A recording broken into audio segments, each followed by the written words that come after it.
Hello everyone, as you guys can clearly see, I have finally pulled out the inline 6, the Ford 200 from my 1966 Ford Ranchero, and we are going to be embarking on a journey to get more horsepower out of this little engine. Now, this part of the video is going to be strictly the disassembly process, so everything from pulling out the motor and some parts that I was able to film during the disassembly process. Now, this is not going to be a how-to guide necessarily. I did film it, and there are times where I will talk. However, it's not the main purpose of this part of this video. If you have a question on the disassembly process, well, I have a great resource for you in order to figure out why I did something. And that is this little book right here. This book is a great resource for the disassembly and the reassembly of this motor. It is my one-stop shop whenever I have any questions. Now, let's talk about how this whole engine build came about. Now, this engine, once again, was in my 1966 Ford Ranchero, and it was just incredibly tired. It needed a rebuild, and if I was going to do a rebuild, well, then there's no point in trying to get a little bit more power out of it. Now, I'm not necessarily seeking strictly horsepower. These engines are not known for making a ton of horsepower. However, with it being an inline 6, it's a natural candidate to try to make more torque. And I think that the parts that we got for it will be able to help us produce a lot more torque. Now, quick disclaimer.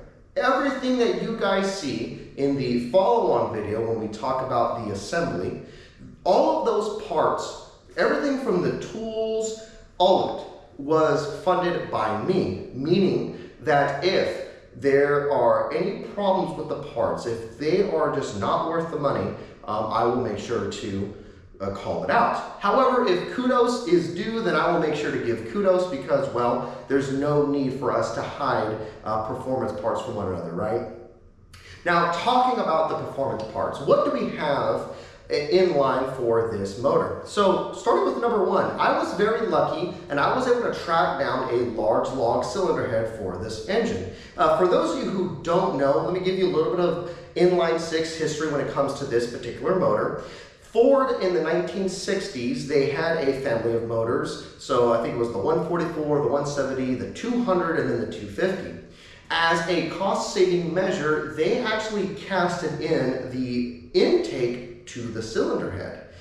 But in the, I think it was starting in 1969, they had actually increased the diameter of the, they call it the log, the intake, and they also gave the cylinder head larger valves. Now, I was once again able to track down one of those cylinder heads, and that is known to give a performance increase to these engines. Now, following that, I was also able to order some flat top pistons from Vintage Inlines. That's going to help raise the overall compression of this motor. We'll have to only use premium fuel after that. However, I think with the NPG that you get out of this little motor, that it will be well deserved. I took this motor before the rebuild on a, I think it was like a 140-mile trip and was getting 26 miles per gallon. And let me tell you, the motor was definitely tired, but it still did its job. These little inline 6s are incredibly reliable. Finally, we are also going to be installing a Claysmith cabinet. We are going to be installing one that is more torque oriented and should give us a nice lopey idle, something that will just really make this little engine sound amazing. Now, with all of that being said, I hope you guys stay tuned. I hope you guys enjoy the disassembly video and look forward to the follow-on video where I will go ahead and reassemble this engine. Until then, stay tuned and I hope to see you there. Bye-bye. So hang on. Now lift. Keep going, keep going.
Okay, so we had just finished taking out all of the spark plugs on this little engine, and to be quite frank, spark plugs look god awful. They are not what they need to be. Hopefully this camera can focus, but they are definitely not what they need to be. There is definitely some weirdness going on inside this engine. So hopefully, once I get the cylinder head off, we can identify what exactly the issue is.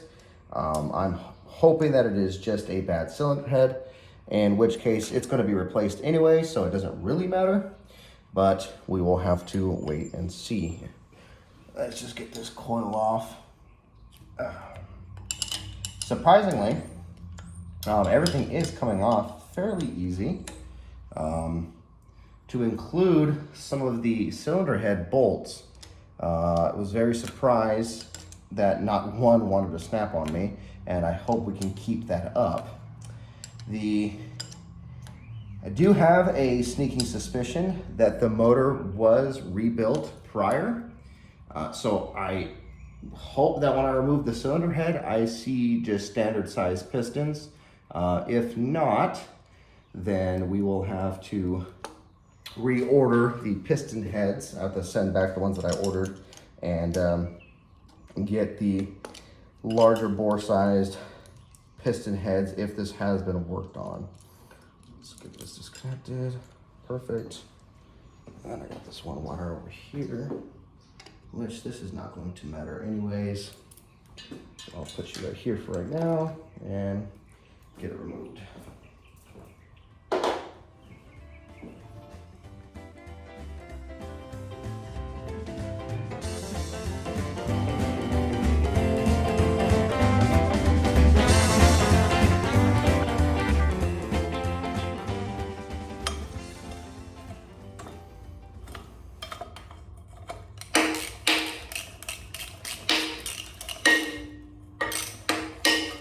There we go. She is now completely free. Put this down there for right now. Grab these bolts, because unfortunately I may have to reuse these, but they'll get a solid cleaning before I use them again. Now let's take a look at this. All right. Yeah, this is definitely seen a few years.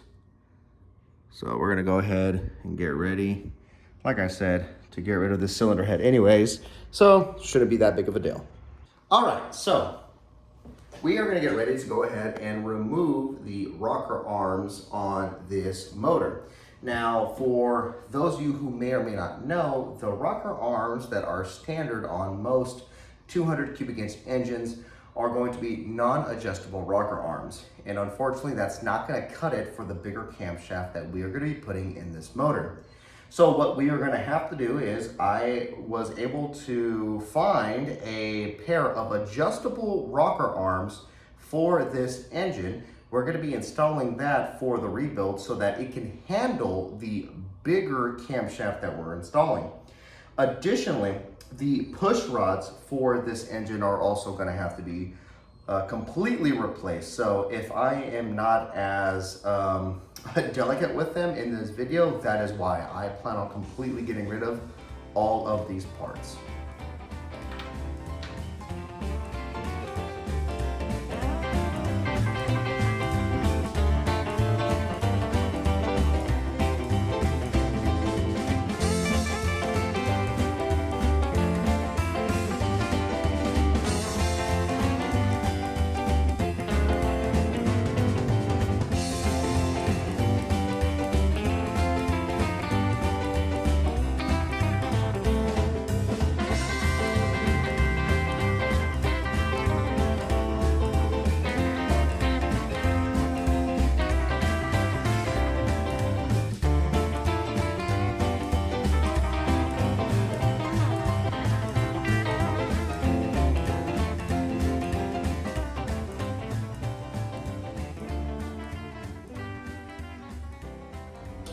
There she is.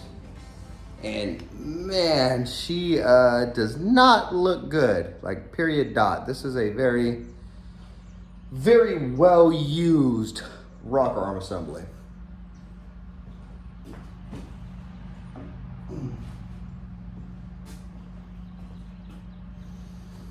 And I'm going to go ahead and just for safety, I want to mark up these push rods.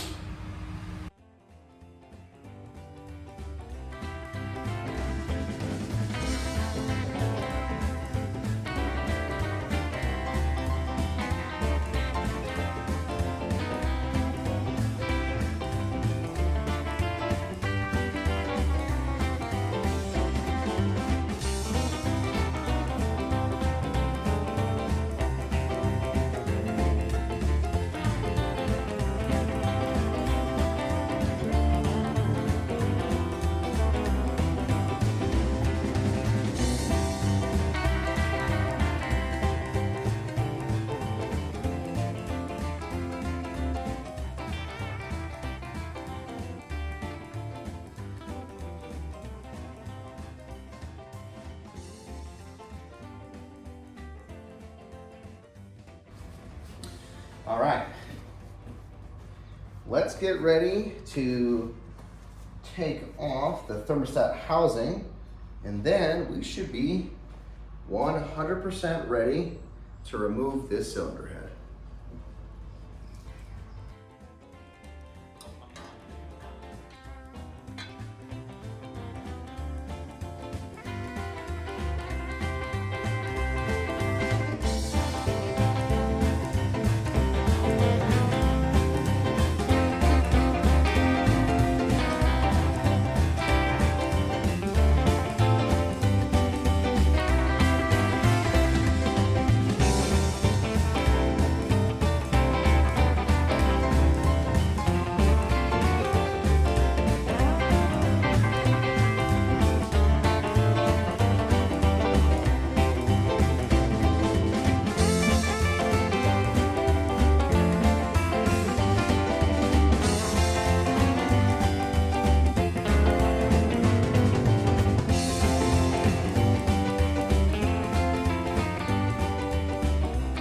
All right, let's get ready to remove this cylinder head from this motor. Oh, this is locked.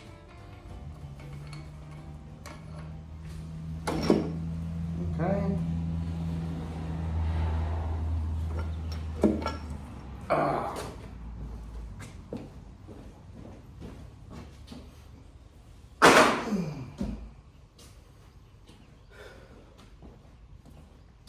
And there we go.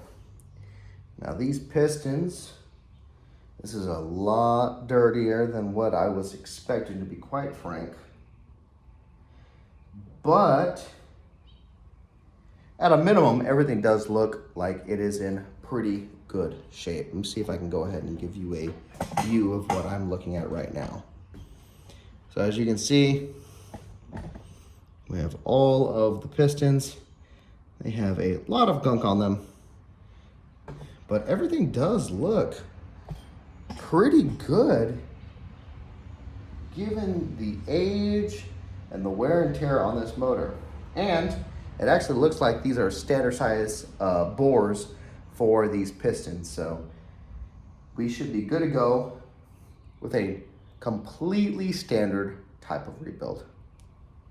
Here, I just wanted to give another up close and personal look at the condition of the pistons. And to be quite frank, everything looks to be in super solid shape. I mean, the cylinder walls, I do not feel any grooves or anything like that on them. Obviously, everything is very, very muddy and gross. It's gonna have to be, cleaned up. I think I may know what exactly was causing this problem. However, in terms of the grease, which there is a lot of, obviously, there's no cracks. Everything seems to be in really, really good shape. So I think we have a great candidate for an engine block to be rebuilt. All right, so now we're gonna go ahead and get the fan off the engine.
see what this looks like.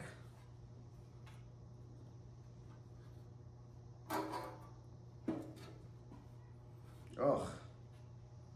All right, well, you know what? It is not as bad as I thought it would be. There's a lot less gunk in the oil pan itself. It actually does look pretty good considering its age. See here, put this off to the side.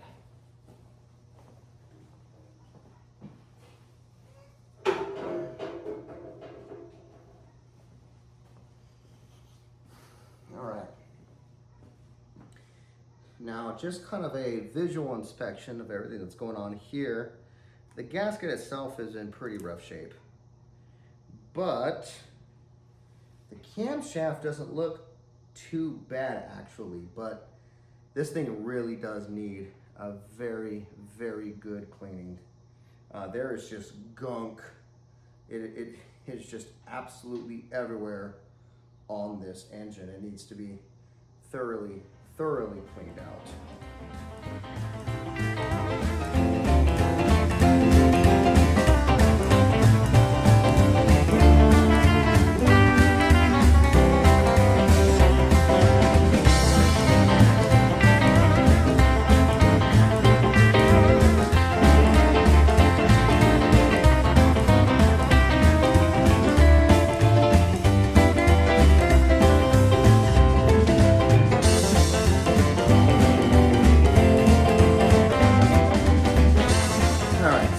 Got it. Let's go ahead and just see this system freely flow. And man, I'm actually really impressed. Granted, this motor was already running and driving, but man, this looks pretty darn good for what it is. All right, well, she is indeed very much gunked up, but everything is looking pretty solid.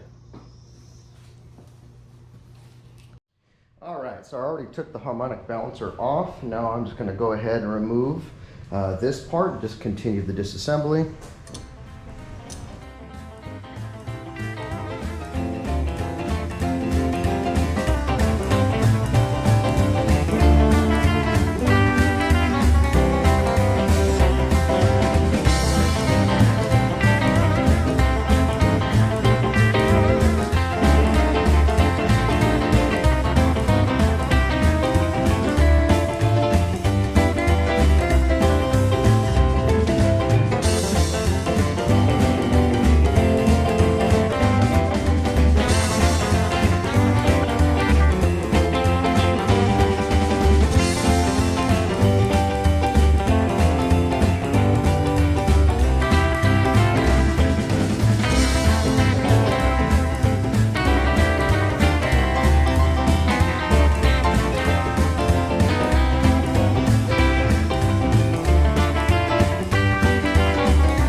Man, look at all that sludge.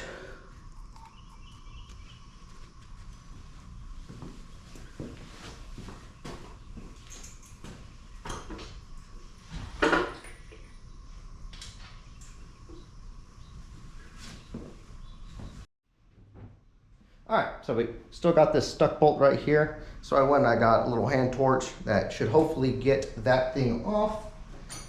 We don't want to put too much heat on it where we start breaking things, but we do want to get enough heat on it where it should become loose.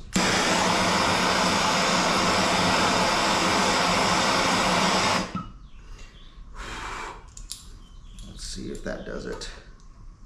Just a little bit of heat should get us in the position where we can start turning it.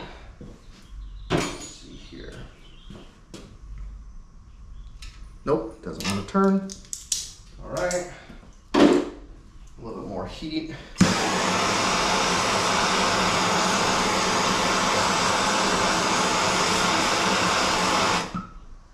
Okay. Tool again.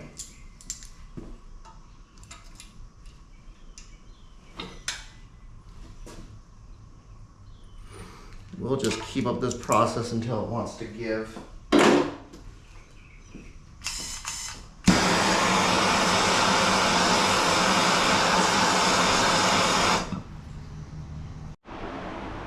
All right, so after a little bit of blowtorch time and some more WD-40, we were able to get the bolt to come loose.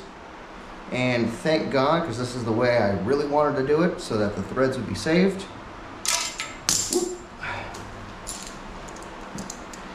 Oh my God, it's coming out beautifully. Thank the heavens. And these will obviously need to be replaced. But look at that, perfect. Now there's nothing holding us back for, I think, painting now at this point, besides the sensor in the back, but she is about ready.